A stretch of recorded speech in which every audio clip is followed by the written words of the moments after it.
August 23, 1944. 10,000 feet above the English Channel. Pilot Officer James Hartley felt his hands trembling on the control stick of his Supermarine Spitfire.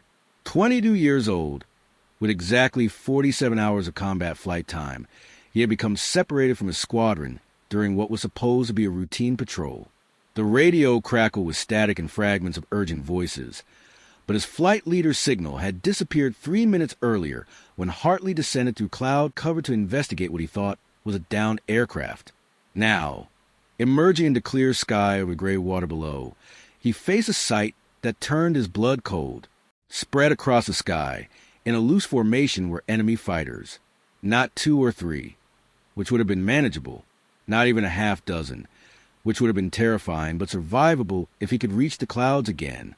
22 aircraft, a massive formation of Messerschmitt Bf 109s returning from what must have been a major operation over Britain, and they had spotted him. The nearest enemy fighter waggled its wings, a signal rippling through the formation as pilots confirmed visual contact. James Hartley, who had graduated flight training just 11 weeks earlier, and whose previous combat experience consisted of 3 uneventful patrols and 1 brief skirmish where he never fired his guns, was suddenly alone against odds that would make a veteran pilot consider surrender.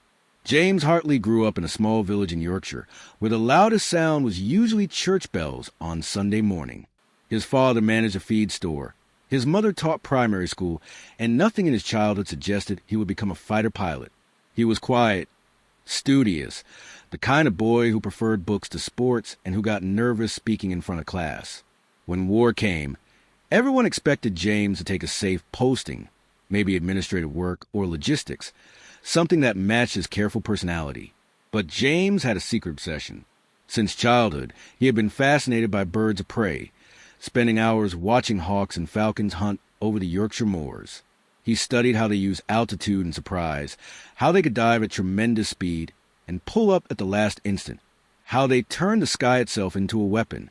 When the recruiting officer asked what service he wanted, James surprised everyone by requesting fighter pilot training. His father thought it was madness. His instructors initially agreed. James was too cautious, too analytical, too slow to make the split-second decisions combat required. But he had 2 qualities that eventually won them over. He understood 3-dimensional movement better than anyone in his class, able to visualize complex aerial maneuvers with uncanny precision. And he never forgot anything he was taught, storing every technique and tactic in a mental library he could access instantly. Flight training revealed both James's strengths and his fundamental limitation. He excelled at aerobatics, mastering loops, rolls, and inverted flight with textbook precision. His gunnery scores were adequate, not exceptional but good enough. He understood energy management, how to trade altitude for speed, and speed for altitude, better than pilots with twice his experience. But in mock combat exercises, he consistently froze when facing aggressive opponents.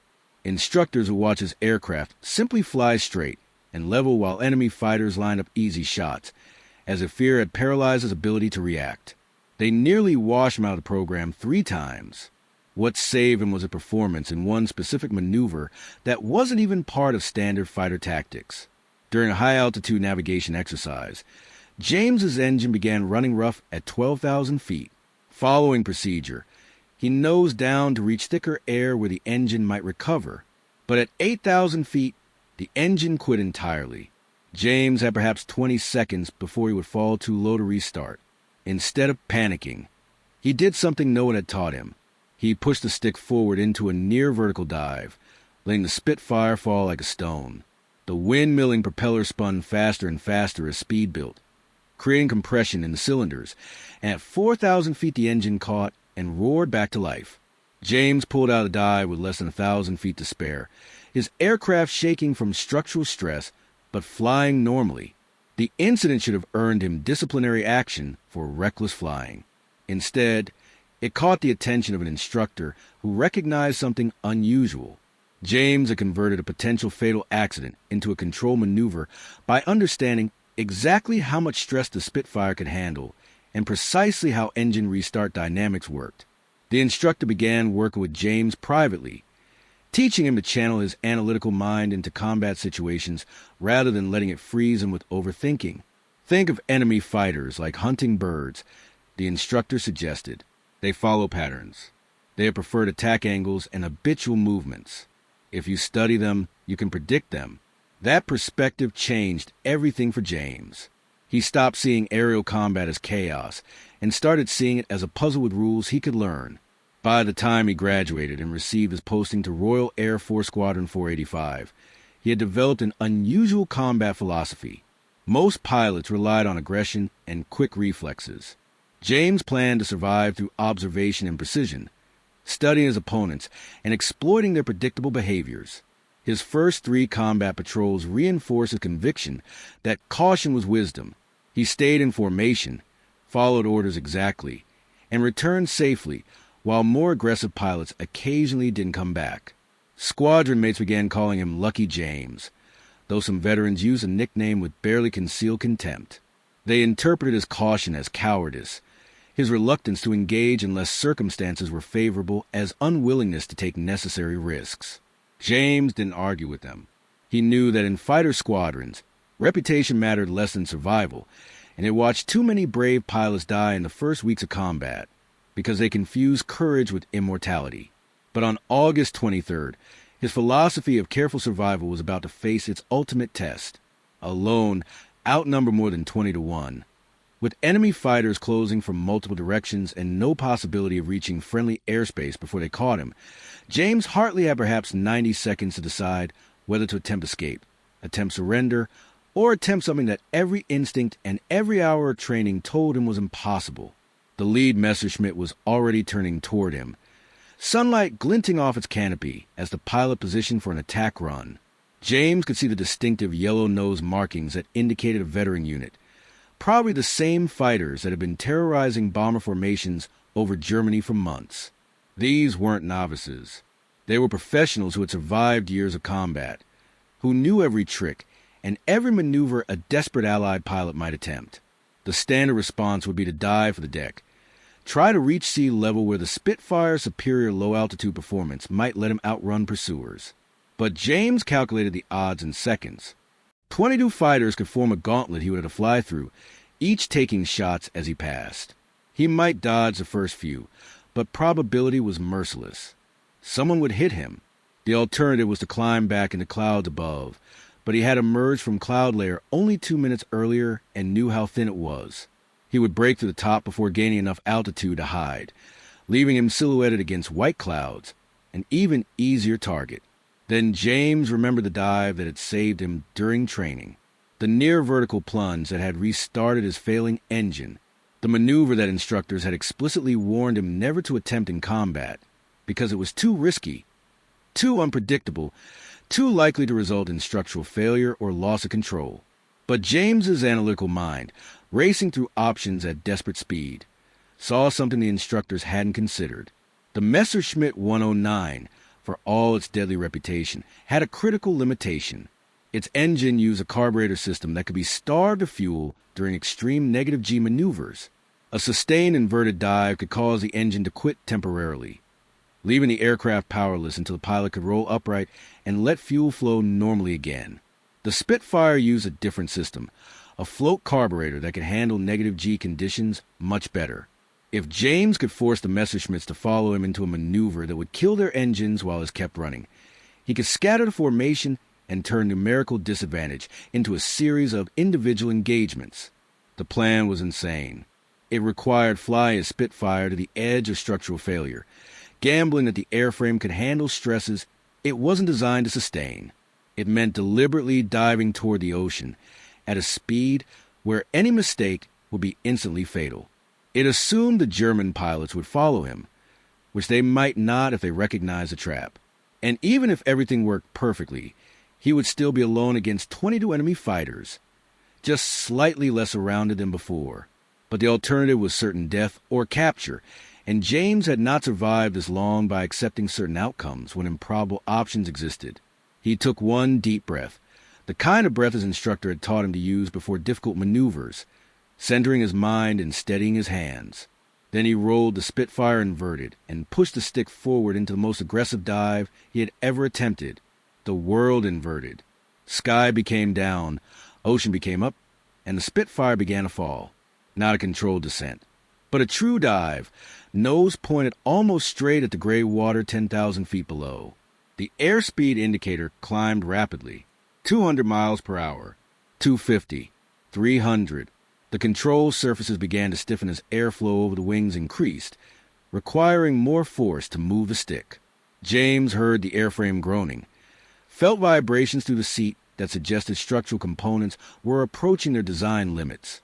Red mist crept into the edges of his vision as negative G forces pressed blood toward his head, the opposite of the blackout effect pilots experienced during hard turns. Behind him, as he twisted his head to look, the Messerschmitt formation reacted exactly as he had hoped and feared. The lead fighters rolled to follow, unable to resist the target presenting itself.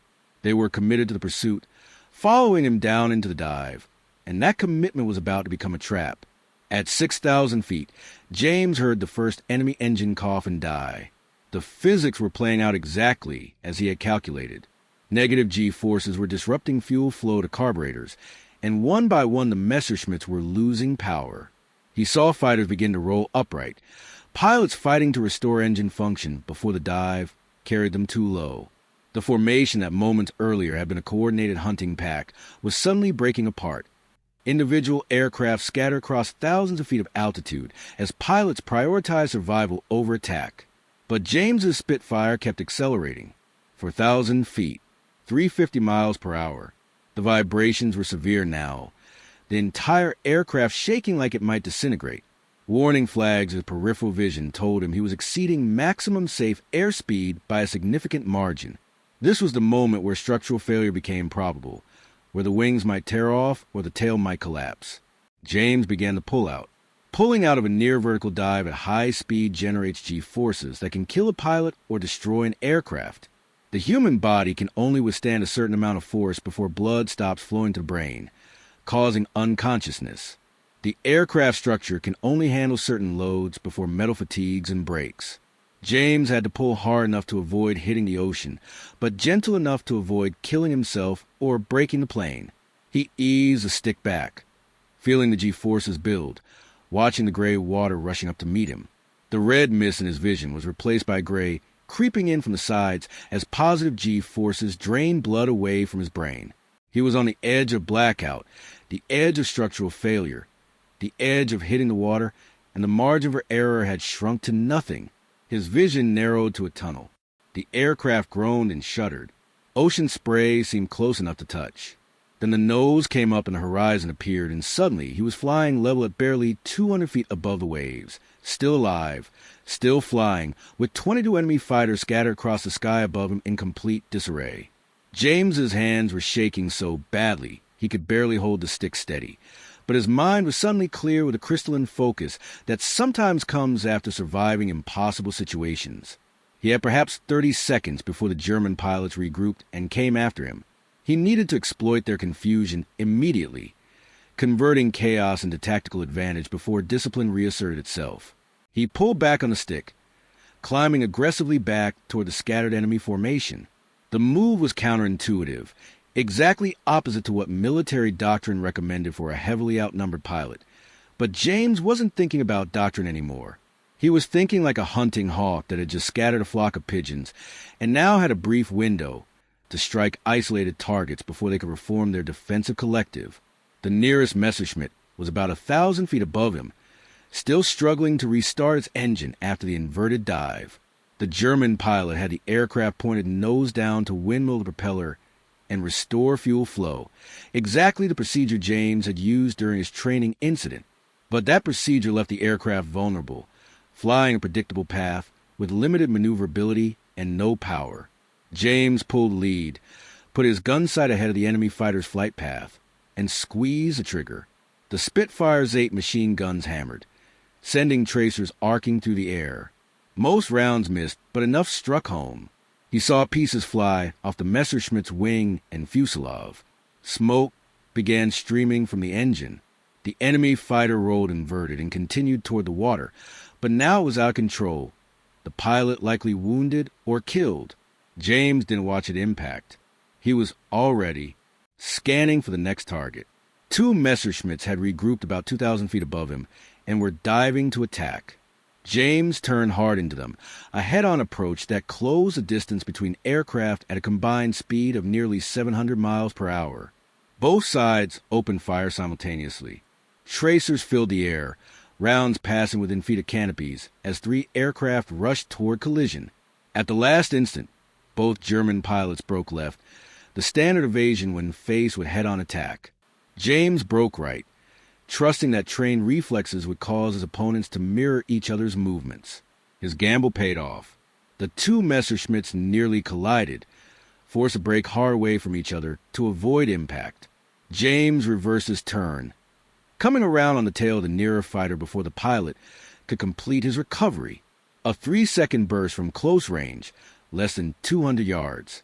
The Messerschmitt staggered as rounds tore through its fuselage. The canopy shattered. The fighter nosed down trailing flames, and James was already turning again, looking for the next threat.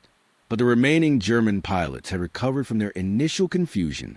They were reforming, using altitude and numbers to set up coordinated attacks that would overwhelm even the most skilled defender. James saw fighters positioning above and behind him, others cutting off his escape routes toward friendly airspace. His surprise advantage had evaporated. Now he faced what he had tried to avoid, a conventional engagement against overwhelming odds with no tricks left to employ. He felt the familiar paralysis beginning to creep back into his reactions, the analytical part of his mind cataloging all the ways he was about to die. Then he remembered what his instructor had taught him. They follow patterns. Find the pattern, exploit the pattern. He forced himself to stop thinking about the number of enemy aircraft and started observing how they were behaving. The German formation leader was good, directing his fighters through hand signals and radio commands that James couldn't hear but could observe through aircraft movements. But the tactics were standard Luftwaffe doctrine, exactly the coordinated attack patterns German pilots had used successfully throughout the war. High fighters to dive on the target, low fighters to catch him if he went for the deck, flanking fighters to cut off lateral escapes. The pattern was designed to force the target into a kill zone where multiple fighters could fire simultaneously. It worked against most opponents because most pilots panicked when they saw it developing, making desperate moves that played into the trap. James decided not to panic. He decided to do exactly what the pattern expected, but with timing calculated to turn the trap against itself. He waited until the high fighters began their diving attack. Then he dove too, heading for the deck exactly as the German leader expected. The low fighters moved to intercept, positioning themselves to catch him at the bottom of his dive. Standard pattern, standard response. But James wasn't running for safety. He was using the low fighters as shields against the high ones. He timed his dive to arrive at low altitude just as the diving fighters were reaching firing range, forcing them to hold their fire or risk hitting their own comrades. The maneuver bought him perhaps 5 seconds, just enough time to reach the scattered cloud layer that was forming near the water as afternoon thermals kicked up spray. He plunged into the clouds, disappearing from visual contact, and immediately executed a hard climbing turn that would bring him up behind the fighters that had been diving on him. It worked. He emerged from clouds 2,000 feet higher than where he had entered, positioned perfectly behind a Messerschmitt whose pilot was still looking downward, searching for the target that should have been below him. James lined up the shot mechanically, leading the target by the textbook amount, squeezing a short burst that walked rounds from the enemy fighter's tail to its cockpit. The Messerschmitt rolled slowly to the left and began a lazy spiral downward, the pilot probably dead at controls. 4 enemy fighters down, or damaged, 18 remaining. Still impossible odds, but James was no longer thinking about odds. He was thinking about patterns and opportunities, about which moves would create momentary advantages and how to chain those advantages into survival. The battle became a blur of individual moments. A deflection shot against a crossing target. A desperate scissors maneuver to shake a fighter that got on his tail. A dive into clouds followed by a climb back out in a different location. James stopped counting enemy aircraft and started treating each engagement as an isolated problem to solve. Use this cloud. Exploit that moment of distraction. Force that pilot to brake early by threatening head-on. His ammunition counter wound down steadily. 3/4 remaining. Half. 1/4. Each burst had to count now, each trigger squeeze carefully aimed and timed. 20 minutes into the engagement, James realized that something unexpected was happening. The German formation was getting smaller. Not because he had shot down all those fighters. He knew he had scored definitive kills on perhaps 4 or 5 aircraft and damage on several more, but because some of the Messerschmitts were breaking off and heading back toward France. Fuel was becoming critical for them. They had been on their way home from a mission when they encountered him, and the extended combat had burned through their reserves. The formation leader faced an impossible choice. Continue pursuing the single stubborn Spitfire and risk multiple aircraft running out of fuel over the channel, or break off and accept that one enemy pilot had survived. James saw the decision play out in aircraft movements. The Germans began withdrawing in organized pairs and flights, maintaining enough cohesion to defend against pursuit, but clearly disengaging from offensive operations. James considered pursuing them, but checked his own fuel gauge and saw that he had perhaps 20 minutes of flying time remaining, barely enough to reach the English coast if he flew directly and didn't encounter any additional combat. His ammunition counter showed 37 rounds left, enough for perhaps 2 short bursts. His aircraft had taken damage from near misses and debris, nothing critical, but enough that he could feel abnormal vibrations through the controls. The smart decision was to let the Germans withdraw and focus on getting home safely. But James looked at the remaining fighters, now down to about a dozen, and felt something he had never experienced before in combat. Not fear and not caution. Anger. These pilots and their squadrons had been killing his comrades for years. They had bombed his country, destroyed cities, killed civilians. And he had just proven that they weren't invincible, that the mystique of the experienced Luftwaffe fighter pilot was at least partly illusion. He decided to push his luck one final time. He positioned himself to intercept the nearest pair of withdrawing Messerschmitts, approaching from their blind spot below and behind. They were flying a defensive weave, each pilot covering the other's tail, a standard withdrawal tactic. But James had studied defensive weaves during training and knew they had a vulnerability. There was a moment during each crossing when both pilots were focused on their partner's 6 o'clock, and neither was adequately scanning forward. James timed his approach to exploit that moment, climbing rapidly during the crossover and emerging directly ahead of the lead fighter. The German pilot's eyes were still tracking over his shoulder, watching for threats from behind, when James opened fire from 200 yards almost dead ahead. The convergence of 8 machine guns, even with only 37 rounds available, created a brief but devastating cone of fire. The Messerschmitt flew directly into it. James saw the propeller shatter, saw the engine cowling disintegrate, saw the canopy starweb with impacts. The fighter nosed down trailing smoke, and the wingman broke hard left, abandoning formation discipline in favor of survival. James's guns clicked empty. He had fired his last round. Now he was truly defenseless except for the aircraft itself and whatever maneuvers he could execute. The remaining German fighters had seen the attack and were turning back, angry now, determined to avenge their comrades even if it meant risking fuel exhaustion. James turned toward England and pushed the throttle to maximum, knowing he had perhaps 10 minutes of fuel remaining, and the coast was at least 12 minutes away at his current speed and altitude. It was going to be very close. The Messerschmitts began to close the distance, their fighters slightly faster than the Spitfire in level flight. James watched them approach in his mirror, calculating intercept times and fuel consumption rates with the same analytical precision he had applied throughout the engagement. The math was unforgiving. They would catch him before he reached the coast, unless he could find some advantage. Cloud cover thickened ahead, the same scattered layer that had hidden him earlier, now building into more substantial formations as afternoon progressed. James aimed for the densest cloud bank, entering the gray mist at full throttle and immediately executing a hard turn that would mask his direction change. The pursuing fighters followed him into the clouds but emerged moments later on different headings, their formation broken as each pilot tried to maintain visual contact in the limited visibility. James used the confusion to gain precious seconds of separation, weaving through clouds and using every bit of concealment available. When he emerged into clear air, the English coast was visible ahead, white cliffs gleaming in afternoon sunlight, the most beautiful sight he had ever seen. He crossed the coast with fuel gauge reading empty and enemy fighters still visible behind him but falling back, unwilling to pursue deep into British airspace where they might encounter more Spitfires or anti-aircraft fire. James maintained altitude until he was 5 miles inland, then began searching for any flat ground where he could attempt a landing before the engine quit. His home airfield was another 15 miles distant, impossible to reach. But he spotted what looked like a training field, a grass strip with a wind sock and a single small building. He circled once, saw no aircraft or obstacles, and committed to the landing. The engine coughed as he turned final approach. Fuel starvation. He had perhaps 30 seconds of power remaining. He dropped the landing gear and flaps, configured the Spitfire for landing, aimed for the near end of the grass strip. The engine died completely on short final.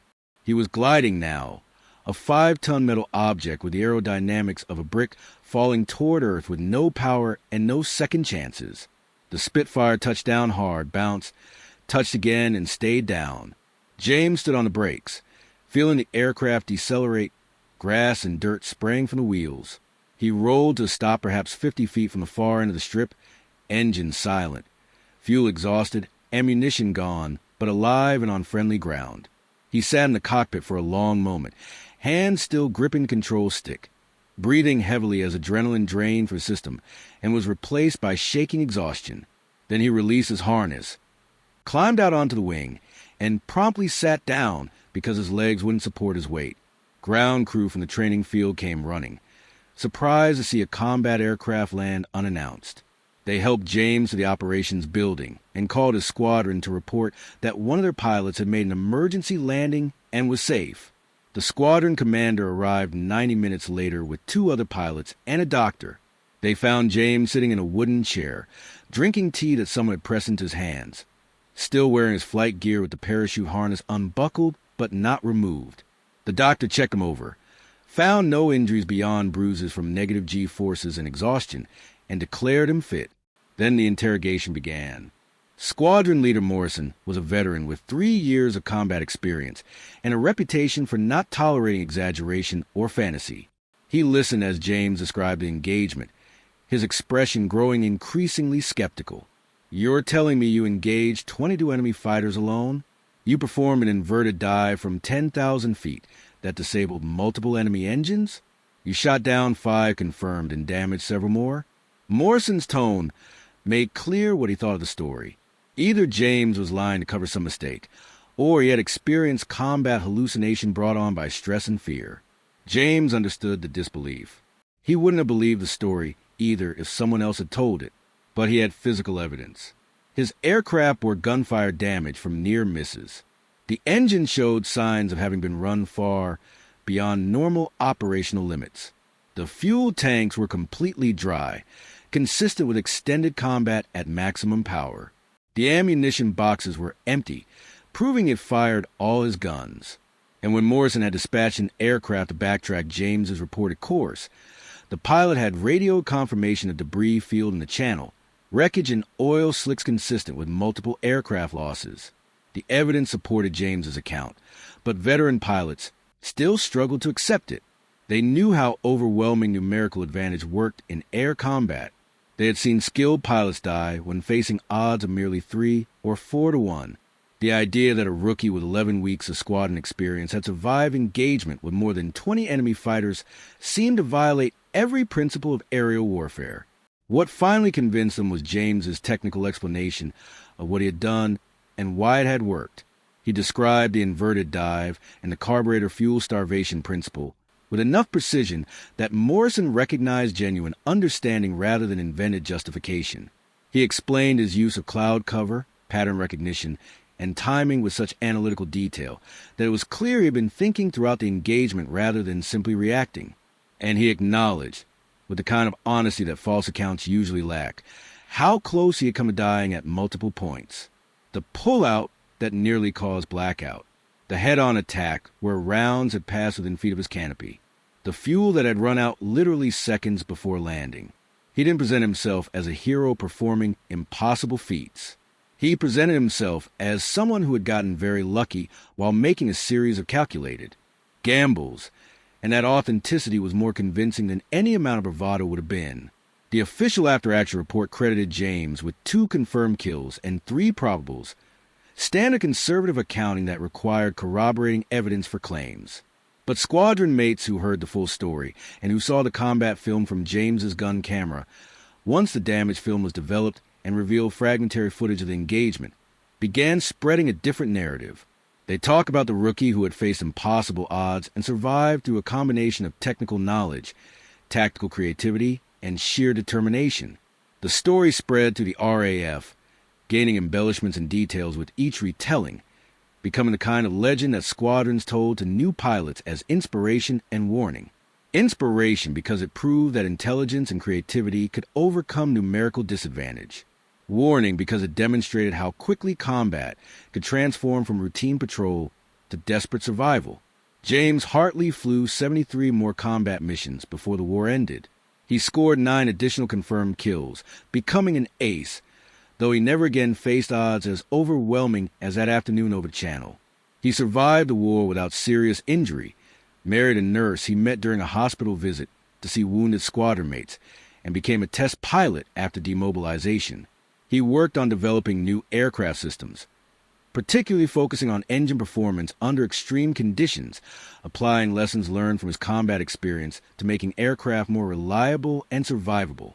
He rarely talked about the engagement that made him famous within fighter pilot circles, uncomfortable with attention, and aware that luck had played as large a role as skill in his survival. The inverted dive maneuver that James had used to scatter the German formation eventually became part of advanced fighter tactics, though under carefully controlled training conditions with safety precautions James hadn't had time to employ. Instructors taught it as a last resort technique for breaking up pursuing formations, emphasizing both its effectiveness and its extreme danger. The principle behind the maneuver, exploiting enemy equipment vulnerabilities through creative use of physics, influenced tactical development throughout the jet age. Modern fighter pilots still learn to study opponent aircraft for technical limitations that can be converted into tactical advantages, a direct intellectual descendant of the approach James developed during his desperate engagement. The Messerschmitt pilots who survived the engagement filed their own reports, describing an encounter with what they believed was an entire flight of Spitfires that had used cloud cover and coordinated tactics to achieve surprise. The idea that they had been fighting a single aircraft was too psychologically challenging for most of them to accept, so they constructed an explanation that preserved their sense of professional competence. German intelligence analyzed the engagement and concluded that the British had developed new tactics for breaking up bomber escort formations, never realizing that what they were seeing was improvisation by one terrified pilot who had refused to accept that survival was impossible. That misunderstanding led the Luftwaffe to modify their own tactics, ironically making them more cautious and less effective, all because they had interpreted individual creativity as institutional innovation. James Hartley died in 1989 at the age of 67, survived by his wife, 2 daughters, and 5 grandchildren. His obituary in the local newspaper mentioned his wartime service and test pilot career, but provided no details about specific combat actions. A small notice in an RAF Veterans magazine identified him as the pilot involved in the legendary Channel engagement, but most readers were too young to remember the original story. His personal papers, donated to the Imperial War Museum, included detailed technical notes on aircraft performance under extreme conditions, annotated tactical manuals, and a private journal where he had recorded his thoughts about combat and survival. One entry, dated August 24th, 1944, the day after his impossible engagement, simply read, "Survived through combination of preparation, desperation, and considerable fortune.